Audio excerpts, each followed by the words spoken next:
Hi, everybody. Thank you for joining the Dig It Part 2 webinar for Models and Recent Changes for Reusing Soil in the U.S.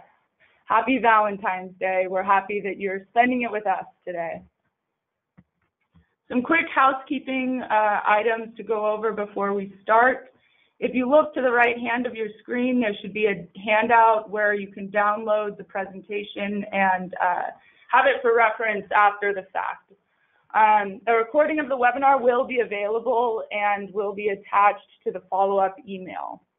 Additionally, we'll be sending out a survey after the webinar, so please be sure to respond to that because it helps with future programming.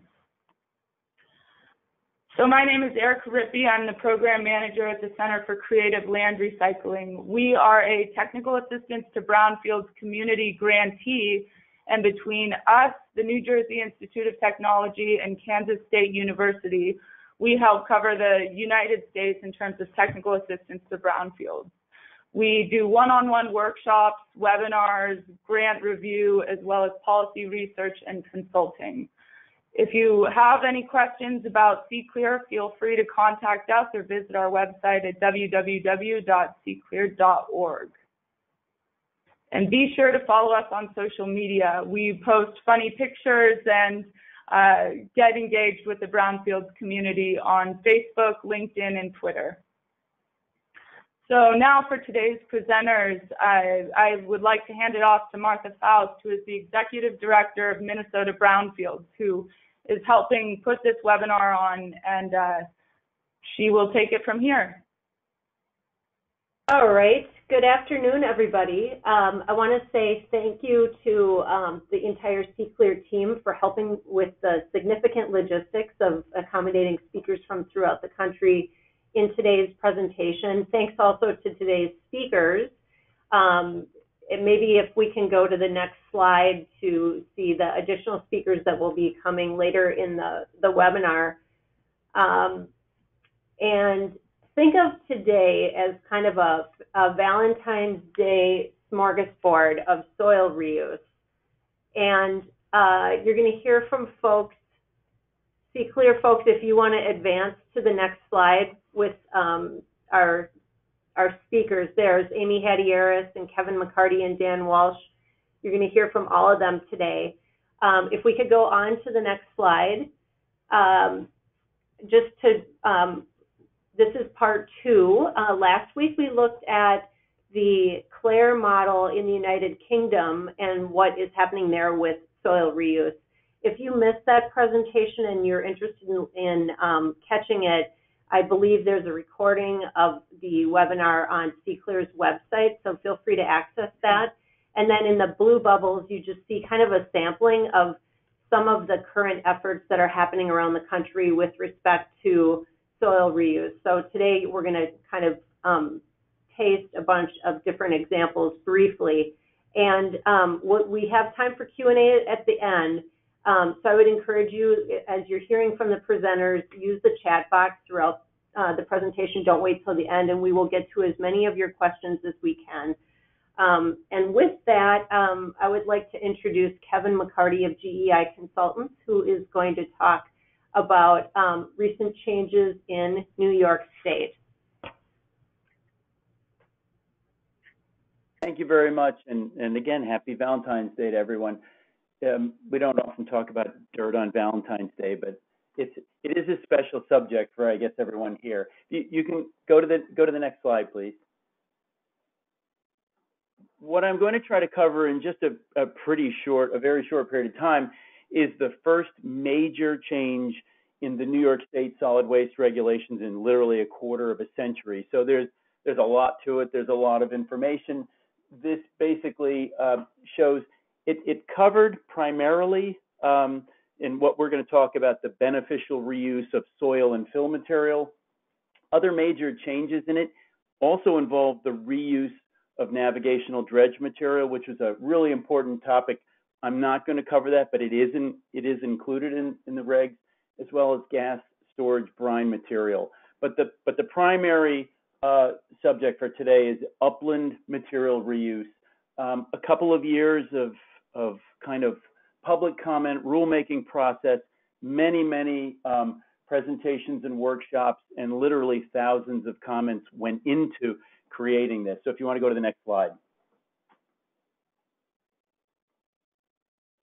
Primarily, what we're looking at is how to change the regulations, which already included opportunity for beneficial reuse of fill, but they were, if you think about it, they were created 25 years ago, so there really wasn't a thought to sustainability or even the processes that we now look at and want to incorporate. And so this change in the regulation really looked to expand and clarify the opportunity to maximize reusing fill material.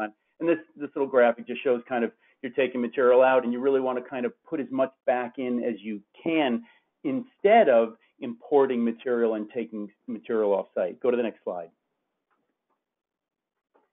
So part of the regulation, the components of the regs incorporated some understanding, some very proactive understanding of what to do. And that really goes into, do you understand the site history of all of this dirt and fill material? Do you understand the impacts that may be present? Do you understand the volumes of material that you're going to be taking out and putting back in? A lot of that incorporates the design team on a project. If you're thinking about excavating fill, you've got architects, civil engineers, structural engineers, all of these different teams that normally operate in a silo. DEC is trying to bring them all together and have them all look at projects so that they can start incorporating the reuse into the specifications. Obviously, it means saving money on a project, but really that's what we're really trying to do is reuse fill. Next slide. So the major changes that we have, and these are I try to boil them all down, and this is not everything. These are just kind of the major changes. There's a cessation of solid waste. It's an important phrase. What it really means, material that was solid waste, regulated, is no longer regulated. And that's really a big deal. This is statewide. One of the exemptions, if you're looking at material that you're excavating on a property or on a site, you can reuse it anywhere on that site, either if it even has some light impact under a cover or anywhere within your property. DEC has expanded that reuse to properties, multiple properties that may come under ownership, the same ownership. So if a municipality, for example, owns multiple properties, they can move material from one of their sites to another. It's a very, very important, it's a cost-saving measure. It's great for sustainability. It's really, really a big change in the state of New York, and it was clarified in the regulations. Fill material generated outside of New York City. They looked at New York City and the remainder of the state differently. There's a lot of discussion about that because there are other cities in New York that are, or in the state of New York that are similar to New York City with regard to historic fill. But for right now, they're looking at outside of the city. If you look at fill material, you can reuse it essentially anywhere. There are some minor limitations as long as it's not impacted. That's another tremendous opportunity that was never afforded in the prior regulations. And now we have general fill material within New York City that meets a criteria, and there are a number of criteria, and I have those in the end of the presentation. I put 3 slides at the back of this that actually are cut right out of the regulations, so you can see the definitions and see specifically what they're looking at. I know we're not going to have time to really go into it today, but those 3 categories of material. One is general fill. You can, once you deliver it to the site where it's going to be reused, it is no longer regulated within New York City. And then the other 2 categories are called restricted use and limited use. Those are fill anywhere in the state of New York. And once, again, that material is delivered and placed on a site, it's no longer regulated. So go to the next slide. These are the terminology that are used in the state regulations. So predetermined beneficial uses. Those are things already spelled out in the regulations that are not solid waste. If you look at, I've got a short list here. There are a few others in the regs, but these are the main topics. As I said, fill material generated outside of New York City with no evidence of historical impacts. That's a big, big change in the regs that was not there before. Asphalt millings that are used in road construction, that's similar. And then we've got concrete, brick, rock as aggregate. They're really trying to take that material and reuse it. And a number of other things. They've even included, as I mentioned earlier, sandy dredge material used as commercial aggregate. That's been spelled out much in much more detail in the new regulations, and they're really trying to take advantage of that. There's a lot of maintenance dredging that goes on around the state, Great Lakes, down in Long Island, and they're really trying to pull some of that in. Now, in the last section, it says case specific. So material that would not really fit into automatic predetermined beneficial reuse, but requires review by the state, they've spelled out the criteria that would be necessary in order to get that approved, and they're trying to make that a very, very clear and fast process. Go to the next slide. There we go. These are just some pictures of, which kind of lead to the next slide, of kind of different opportunities for reuse, finished architectural sites and grading and planning and some other material. You can go to the next one. So if you're looking at non-landfill options and managing material, on-site management versus off-site disposal, these are some of the categorical items that DEC was trying to incorporate into the regulations and allow maximum reuse of fill material. Redistributing in landscape, reusing as backfill for excavations on site. And there's a lot of resiliency work going on too, where we're building up shorelines and using along waterfronts. You can go to the next. Now, this is the first of the last three slides, which are pulled right out of the regulations. And so you can see this is the general fill category, where you can essentially, it is only soil, but if it's all soil, we'll call it soil, sand, gravel, rock, there are very, very, very wide uses that you can place this material in. And there's a criteria that you would have to follow. This is primarily if you're within New York City. Outside of New York City, you don't have to perform the analysis, so you kind of drop that last column off. But it basically shows that sand and soil and rock throughout the state of New York no longer has to be evaluated in a very specific manner and can be reused. Go to the next slide. This is the restricted use. This can have up to 40% by volume. We'll call it construction and demolition material, so non-soil. And this has a categorical review of evaluating protection of groundwater, as well as some benzoate pyrene. So there's a small amount of analyses, and it actually shows the kind of limitations. And you can go to the last slide. And this is limited use. So this can be all C&D, all concrete, asphalt, construction material. It has a use under foundations and pavement above the high water table. So it's got a more restricted use. But those are the really three categories of reuse of construction fill material. And that's it. I think I'm right on 10 minutes. Great, thanks, Kevin. We're going to turn to Amy Hadiaris from the Minnesota Pollution Control Agency next. Thank you, Martha. And I've been allotted 5 minutes, 3 slides, so we'll dive right in. Next slide, please. So in Minnesota, we've been working for quite some time to evaluate issues relating to the potential off-site reuse of impacted soil. And to this effect, we have defined 2 categories of impacted fill that can be reused off-site subject to appropriate criteria. The first category we call unregulated fill, which is defined here as contaminants that are present at concentrations less than our most conservative risk-based values. So there might be some contamination there, but it's not at levels at which we are concerned. We have a guidance document on our website called Best Management Practices for the Off-Site Reuse of Unregulated Fill, and I've included a link to that guidance document at the bottom of this slide in case anyone wants to dig deeper into this topic after the webinar. One key point about our unregulated fill policy is that the state does not review or approve plans for the offsite reuse of unregulated fill, but rather we rely on the guidance document, which outlines a set of best management practices to help outside parties make good decisions about the reuse of this fill. Next slide, please.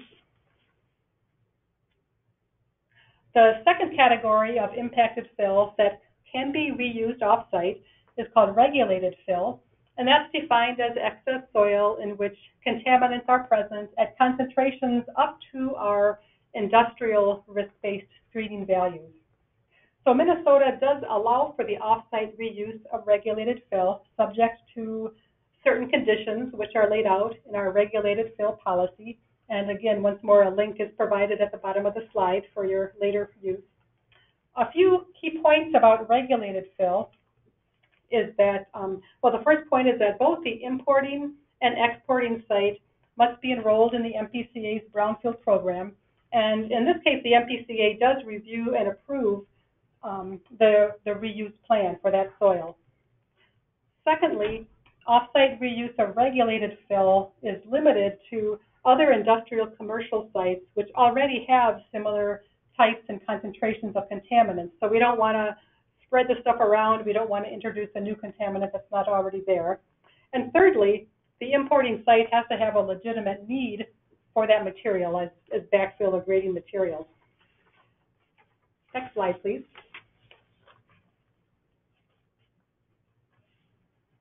Now, our regulated fill policy has been in place for several years, but it's only been used twice. And this reflects the fact that although we do have a framework in place for making decisions about reusing regulated fill in a manner which does protect human health and the environment, there are other impediments which have not yet been overcome. One challenge is that under current Minnesota statute, a party exporting or importing regulated fill would incur some liability under our state Superfund law for the contamination in that fill material, even if the reuse plan had been approved by the MPCA. Now, to overcome this hurdle, we are currently evaluating the possibility of a potential statute change to address the liability issue. Another change is logistical. Within Minnesota's brownfield community, we currently don't have a method for matching available fill with projects that need it. Looking into my crystal ball, I don't necessarily see the state taking a lead on this issue, but rather I see an opportunity for a nonprofit or some other entity to develop a tool to fill this need, with the state being a partner in that effort. And finally, it's worth mentioning another important consideration, environmental justice. The off-site reuse of regulated fill, it's not a classic case of environmental justice because there would not be any incremental increase in risk if the soil is reused in accordance with our fill policy. But there certainly could be a perception of an environmental justice issue, and sometimes perception carries the day. So it's important to proactively address potential environmental justice concerns within the community as we craft new policies. And that's the 5-minute update from Minnesota. Back to you, Martha. Thanks, Amy. Next, we are welcoming Brooke Furio with the United States Environmental Protection Agency Cleveland office, and David Emerman with Ohio EPA. Good afternoon, everybody. This is Brooke Furio with Region 5. I'm going to quickly do a short introduction to what Region 5 involvement is as it concerns Ohio and reuse of soils.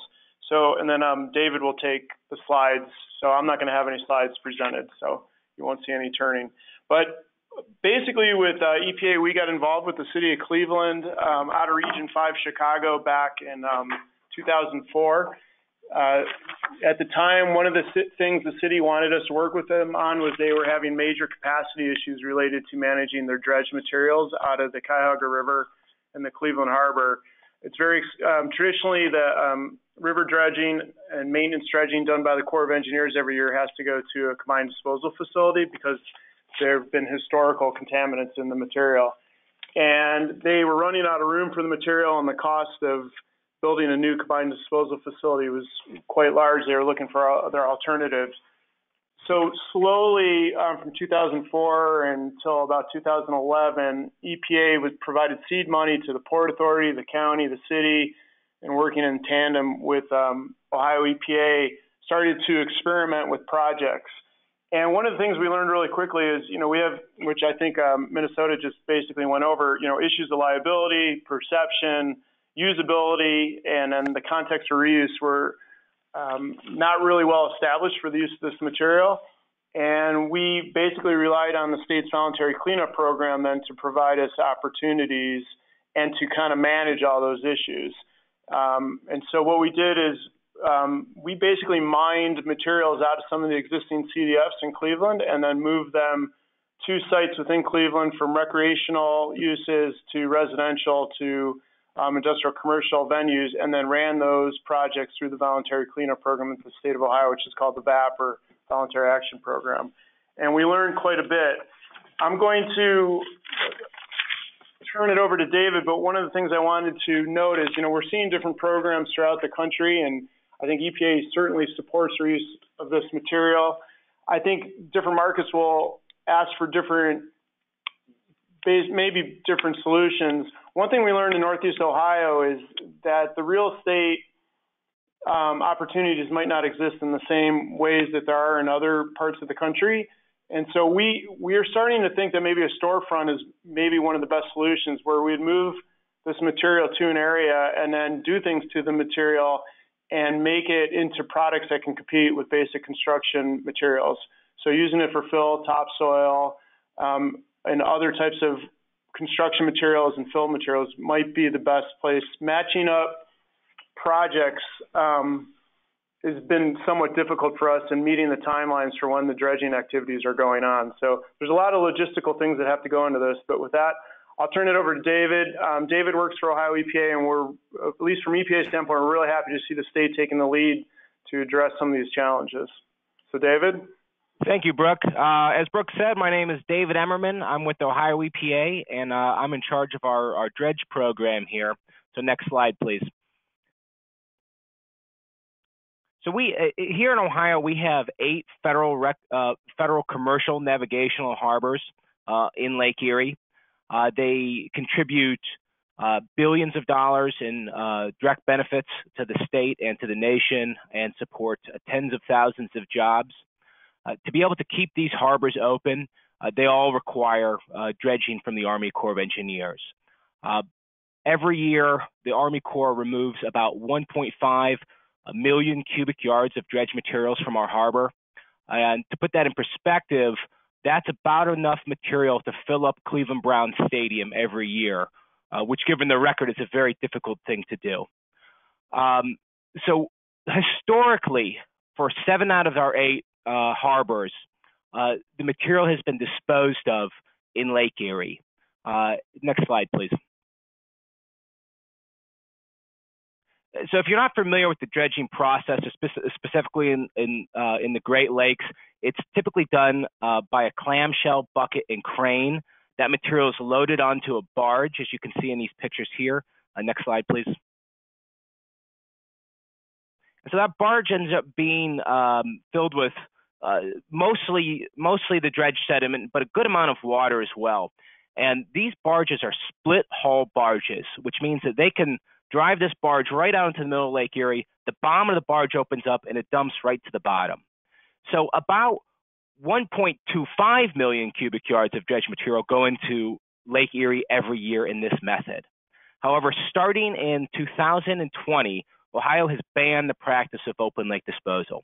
So next slide. So we are actively seeking out alternatives to open lake disposal, and we have a number of leading alternatives, but the one I'm going to be talking about today is what Brooke mentioned has already been successfully implemented in Cleveland, and that's converting the dredge material into a marketable soil. And typically that's a topsoil. Sometimes it's also a filled dirt. Next slide, please. So this process is, at least as I've seen it, I call it a 4-step process. And I think that everybody who works in state government, and I think it's true for the US EPA too, has a right and an obligation to come up with a silly acronym. And so I've done my share, and you see up there at the top, DDBD. That's what I call this facility. And so those are the 4 steps that I think are necessary for that converting dredge material to marketable soil. And it's delivery, so getting the dredge material from the barge into this facility, then dewatering of the dredge material, blending or production of the dredge material with compost, and then delivery into the marketplace or distribution into the marketplace. So next slide. So delivery is typically done hydraulically. It requires a lot of water. That's how we do it. It's pumped directly out of Lake Erie into the barge. The barge then, they have a mechanism that jets the water in and then sucks up the dredge material with it. The ratios are about 80% water to 20% dredge material. So next slide.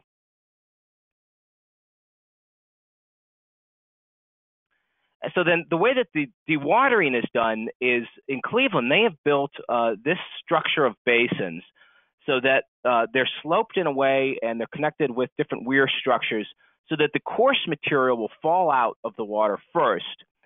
As the water then follows along the path, the fine materials are towards the end of it. So next slide.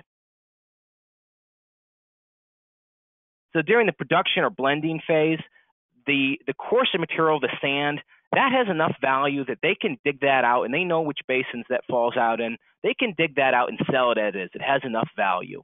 But the finer material, to have enough value to be in the marketplace, it has to be blended with compost. It's normally 65% compost to about 30% dredge material, 5% other materials to make it a marketable soil. And then next slide, please. And so that brings to distribution. At that point, it's a marketable topsoil that has value.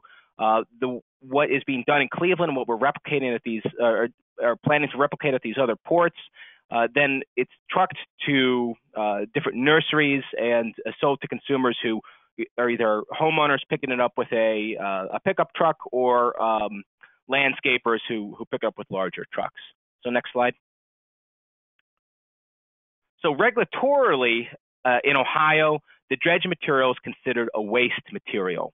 So we're changing our rules so that if the material is as safe as dirt, we're going to treat it and regulate it like dirt. So essentially, we're developing rules so that if the dredge material is below certain thresholds, it would no longer be classified as a waste material. The next slide, please. And one of the ways we're doing this is we have a lot of data for all of our harbors. I think it's thousands and hundreds of thousands of cells of individual contaminants. So we're mapping it out for each harbor, and we're exploring different thresholds. Right now, we're looking at residential RSL standards as initial flags and seeing what type of hits we get.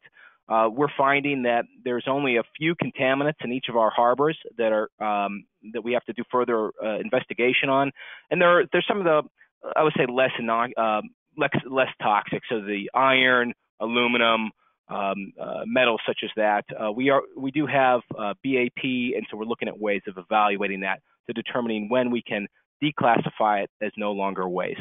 So next slide. And that's the presentation. So thank you very much. Great. Thanks, David and Brooke. I want to commend our speakers for having Swiss watch-like accuracy to keep us moving on time here. Last but certainly not least, we're going to hear from Dr. Daniel Walsh with the New York City Mayor's Office of Environmental Remediation to talk about the Clean Soil Bank. Thanks, Dan. Yeah, hi, Martha, and thank you for the opportunity. Good afternoon, everybody. I'm really delighted to be here. So, soil exchange, which might be a new term for most people, is the process of a program for direct transfer of clean soil or sediment generated at a construction site where there's a surplus, so they're digging a deep hole for construction, and direct transfer to another site that needs soil or has a deficit. There's no recycling facility, no storage. The soil goes right from one site to another site that needs it. Formally, there are probably 6 or 7 of these programs in the world. and most of them are either nationally run or provincial in scale. They typically follow a code of practice, which you heard a great talk last weekend by Nick on the CLARE program in the UK and Wales.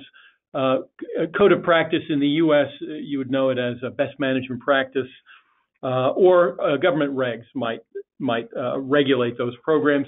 They're typically self-implementing. They serve both public and private construction projects.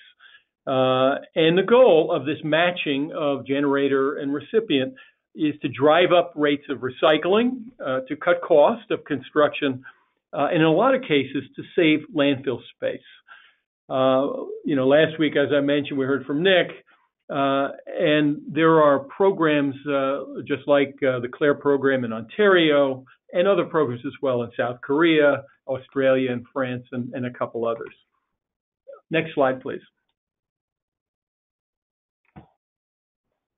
So I'm going to talk about the New York City Clean Soil Bank. This is a clean soil exchange, but our program is fundamentally different from all of the other programs that we've seen internationally based on the literature. The Clean Soil Bank is run by the City of New York, so it's government run.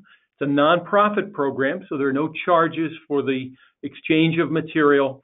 And the goal of our program is to retain the soil resource within the City of New York. And rather than just recycling, but to upcycle so we can find the highest and best uses for the soil or sediment resource. And we have a very clear priority system or hierarchy with a goal of achieving important societal goals, very much in keeping with a municipal approach to governance.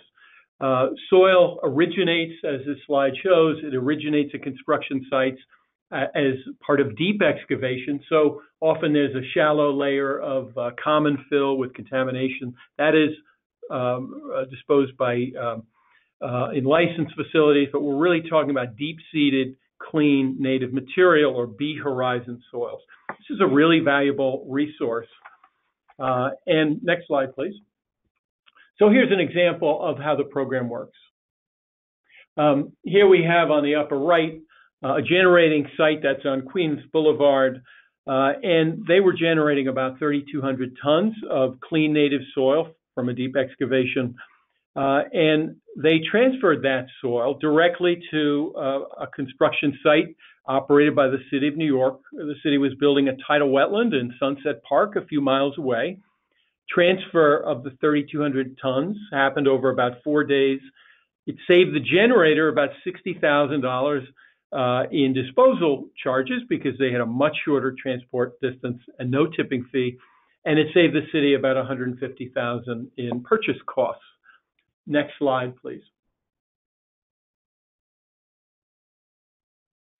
So, urban soil demand is something that is largely unrecognized, but is very real. And I think as time goes by, we're going to see this demand is going to rise dramatically as we come to grips with the need to kind of fight back against the effects of climate change to make our cities more resilient. And one of the things we did to figure out, just how big this resource is and how much we could do with it, we performed a study of the quantity and fate of clean sediment generated in New York City. Next slide, please.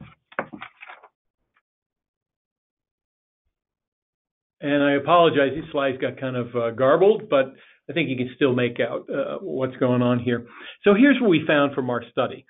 First, on the lower right there, about 95% of sediment, clean sediment that's generated in New York City leaves the city.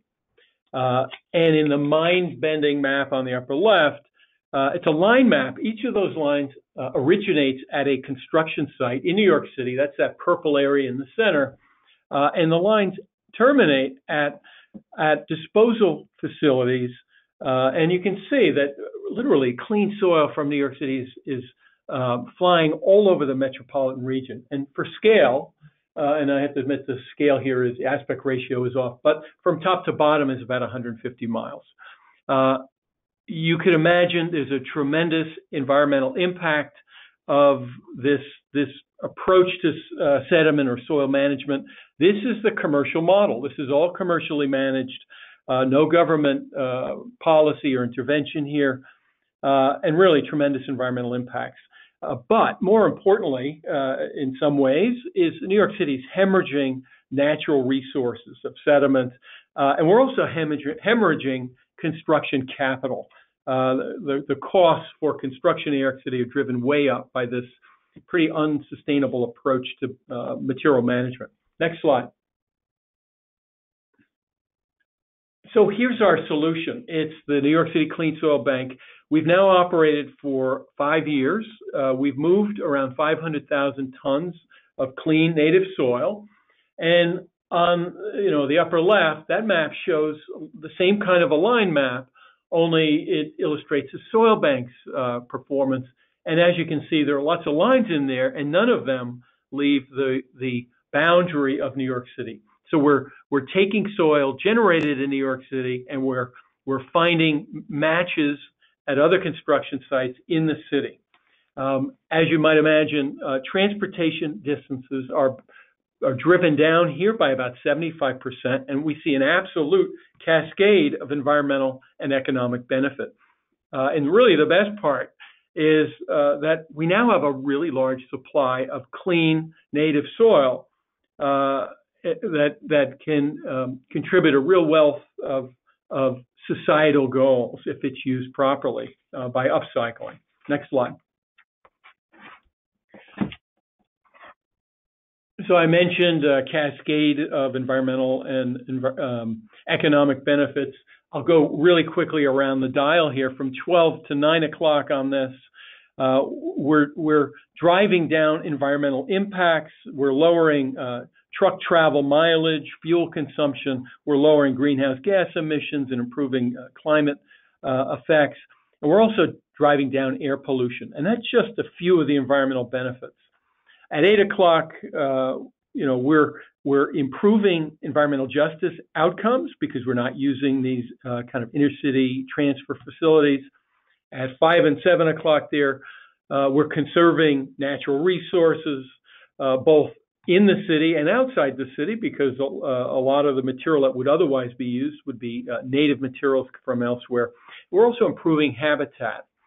At 3 or 4 o'clock, we're improving environmental quality in a whole variety of ways, and also improving social equity, and that's in the way we use the sediment resources. And finally, at 2 o'clock there, we're driving down the cost of construction, both on the generating side and the receiving side. I might note that recipients pay nothing for clean soil. It is delivered to them at no charge. And this is a real driver of economic growth. Next slide. So there's not much time, so I'm just going to go right at the heart of this. The soil bank has really remarkable chemical quality. We have a 12-part process for vetting the quality of soil, and the result is really high quality soil material that can be used for just about anything. Just to give you a sense, the median soil lead content in the soil bank is about 5 parts per million, which is, for those of you familiar with pollutant numbers in soil, that is just remarkably clean. Next. So I mentioned upcycling and trying to find the highest and best uses. About 60% of the soil that's been moved in the program thus far has been used for resilience projects. Shown here on the left is a tidal wetland. On the right is a freshwater wetland. Often these materials are very sandy, and they're perfect for wetland uses, also exceptionally clean. Next slide. And I'm going to buzz through the slides here. On the left, you see sandy material being used for shoreline repair. That's after Hurricane Sandy ravaged the shoreline of the Atlantic coast. On the right, coastal berm, that's Brooklyn Bridge Park, made of soil from the Clean Soil Bank. Next slide. New York City maintains an emergency stockpile of sand. sandy material so that we can fill sandbags in a time of need. The cities also fill these giant HESCO bags, and you can see lines of these. These are just like giant sandbags that are used as a kind of an impromptu storm surge protection in low-lying areas around the city. Again, after Sandy, the city really recognized its vulnerability, and we're seeing the use of clean material for this purpose, a really important, valuable use. Next slide. This is an environmental remediation. I'd say about 15% of the soil thus far has gone for remedial purposes. On the upper right, you can see backfill of probably the largest PCB remediation in New York City history. This is work that's actually ongoing. The last few shipments are happening. We're planning that as we speak, but there's well over probably 10,000 yards of material there. And there are many other remedial uses as well. Next slide. And we're really excited going forward to introduce a program called Pure Soil NYC. We'll probably be launching that on Earth Day. And the goal here is to really put this clean material to its highest and best use. And in our view, that is use as a clean cover material over polluted or impacted urban soils to drive down exposure to pollutants. Those of you familiar with the literature, this is a real serious problem. And no cities found an answer to this. And we think with this approach, with a really ultra low cost source material, we may have a bead on a solution. And we're launching that program, focusing in part on cleaning up community gardens. So let's look at the next slide.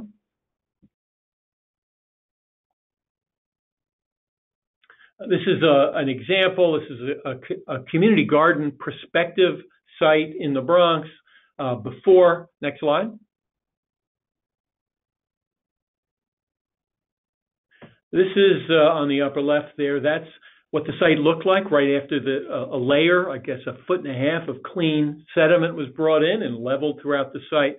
And then on the right is the finished product. It's an ultra clean subbase with mixtures of clean sediment and compost, providing a growing medium. This is an ultra clean urban garden built using the clean soil bank.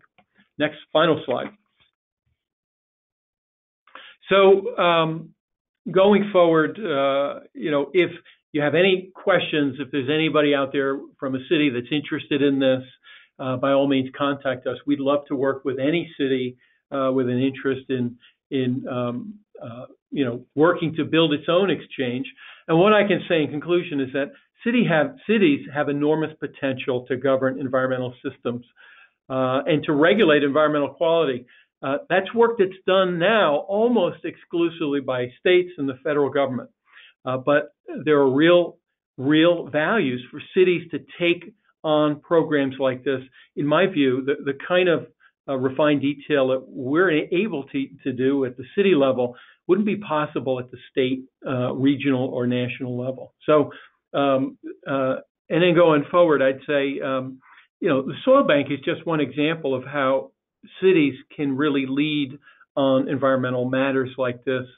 And I see city governance and city leadership as the next generation of evolution of environmental regulation.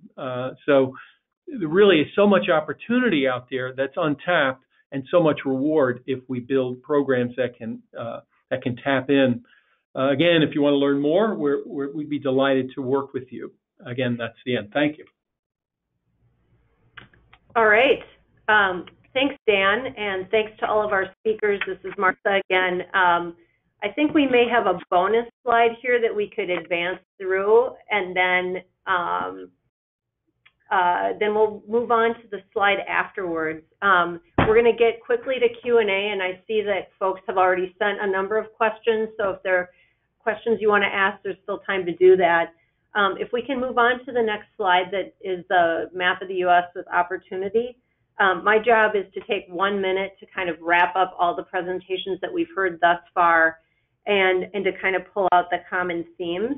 And even though we heard very distinctive examples of both policy changes and, reuse of dredge materials at the New York City Clean Soil Bank, I think there are some common themes that come through. Most of the brownfield programs were set up around the country, 25 to 30 years ago.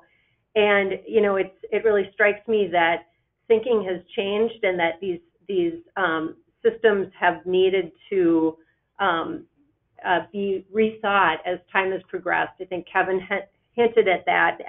All of our speakers today did. And, some of the trends that we're seeing is that there are less, that people didn't mention, is that the scarcity of financial resources to fund redevelopment, particularly at the federal level and also state resources.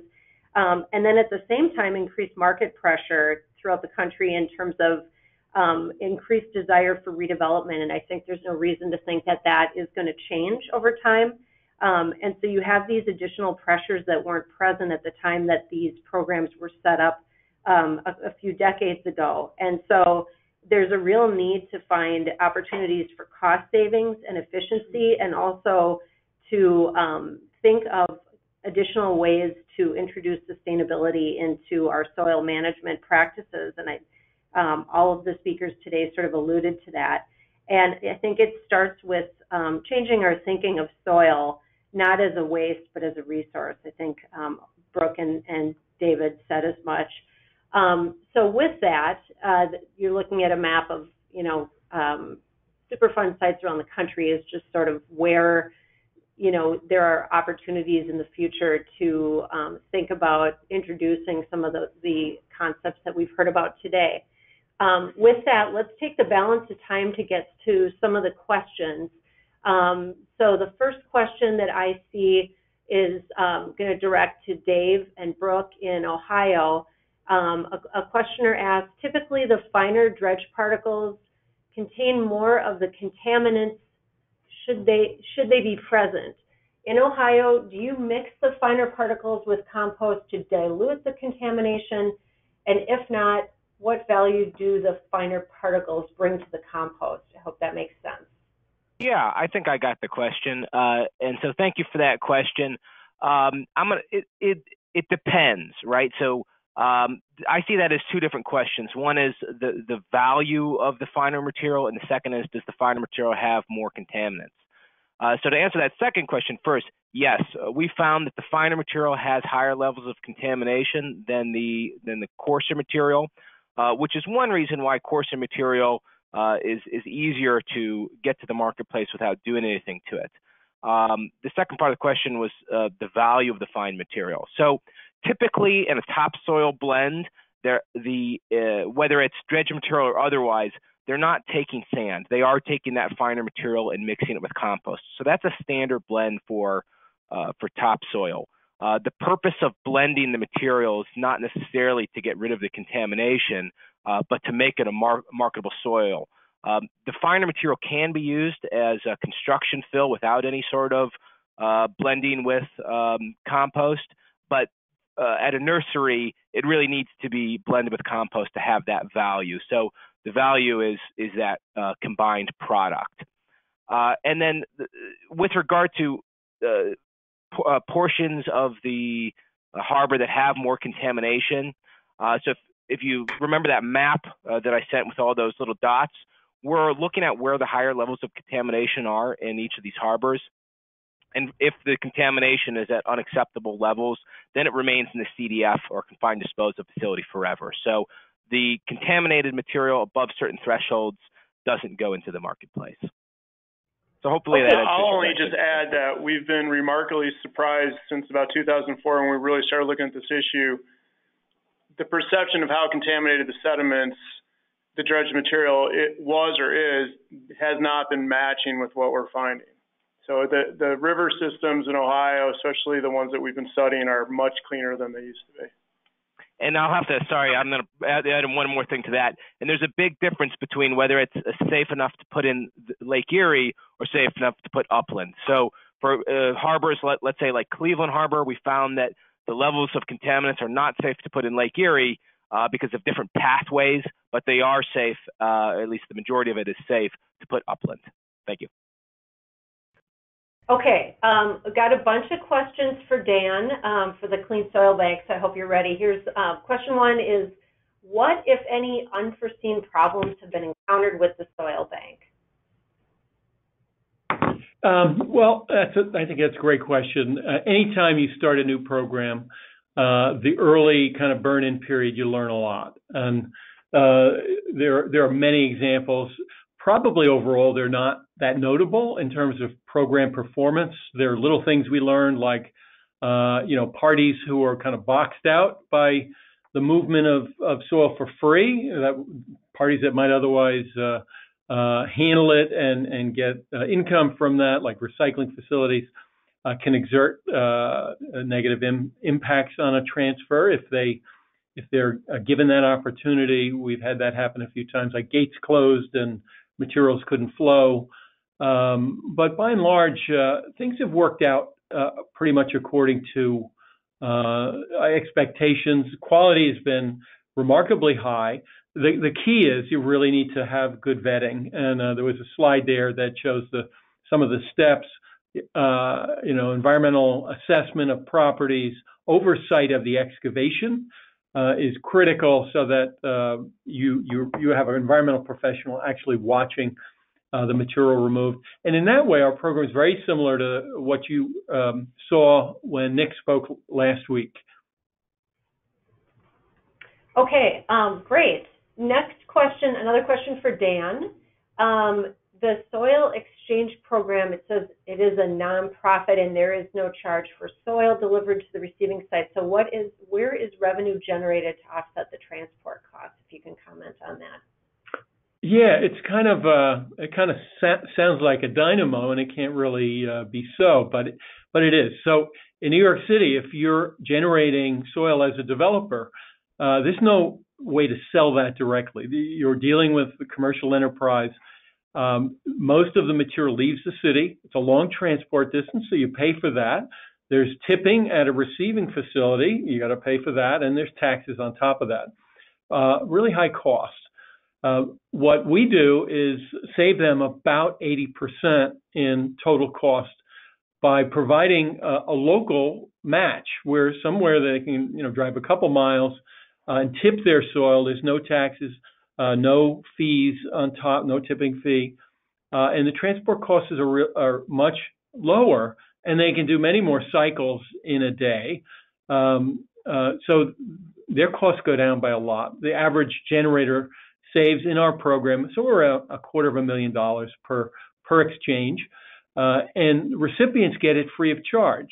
So the generator, while they're covering the quality assurance costs, they're saving a lot more money. So there's a real incentive there, and the recipients, of course, are saving 100% of their costs. So the value is across the board.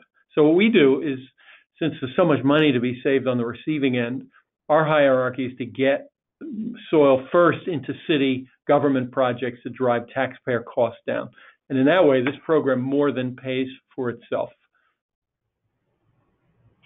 Okay, great. If I could bring Kevin back into the conversation, we have a question regarding how the benzoapyrene level was established for the restricted use material. I don't know if you have insight into that. Yeah, thank you. That's a really good question, and we've spoken to the state about that. What they've done is they've looked at so these regulations are all construction based, and I think some of the other components, and Dan was mentioning some of his falls under the voluntary program, but other is general construction. So the solid waste regulations are not remedial in nature, but what DEC has done, and I'm kind of speaking for them, so I'll be very careful about it, but what they've done, they've evaluated their current brownfield cleanup regulations, and they've looked at concentrations of BAP under those scenarios for the lower protection of groundwater, residential land use. They've really been looking at residential land use and kind of evaluating it that way.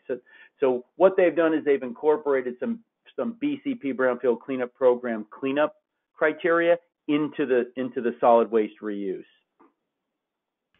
Okay, next I'm going to take a couple of questions that came to Minnesota speakers.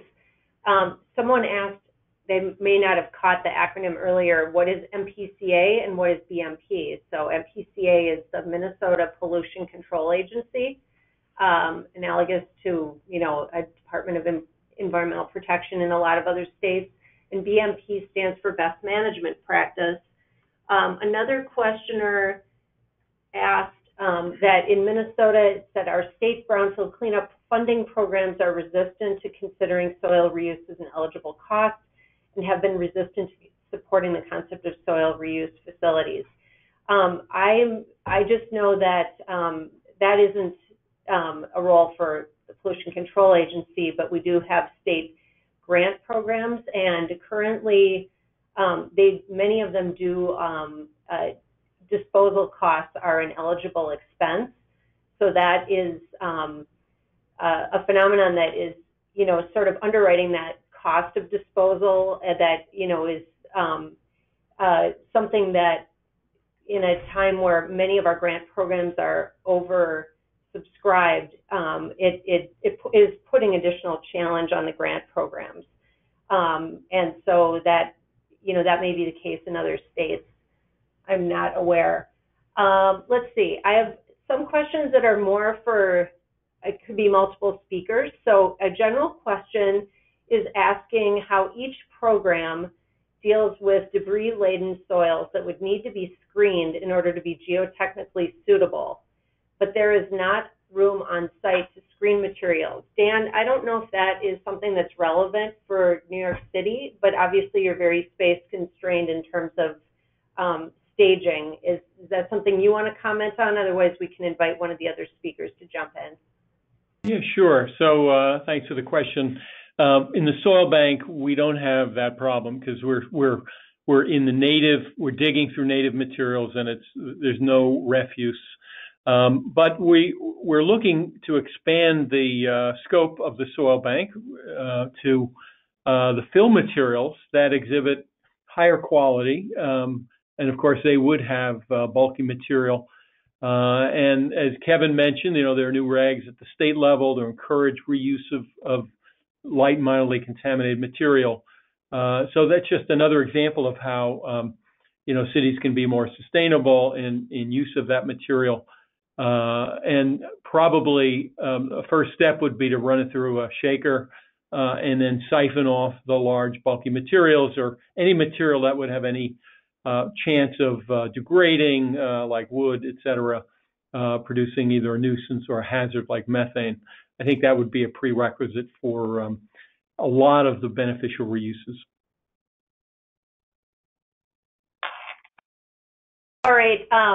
So I see that we're just about coming up to time. I don't know if anyone else wanted to jump in on that last question. We do have other questioners in the queue, but we want to be respectful of the time that is allotted for the webinar. So I think within this presentation, all of the speakers' contact information has been available, and this webinar will be posted on the CClear website. So you have the opportunity to connect to any of the speakers directly. I want to say thank you again to all of today's speakers, and to CClear as well for working with Minnesota Brownfields to co-host this two-part series.